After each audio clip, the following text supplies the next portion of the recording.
How to fix all .dll file missing error in Windows. Hello everyone, and let's get started. So the first fix to this solution could be downloading the DirectX download. Once you have done so, click on the first link provided by Microsoft, install it on your device and run it.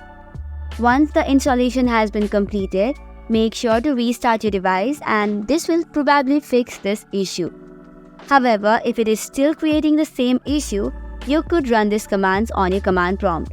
For that, type in on the search button for the command prompt. Also make sure to run it as administrator. Once you have done so, there are two commands that you can run. The first one is fsc/scannow. This both command will eventually help to restore all the corrupted files and the DLL missing error could be fixed. However, if both of this is not working, the third or the last solution would be to search for the error code of the .dll files and download it again.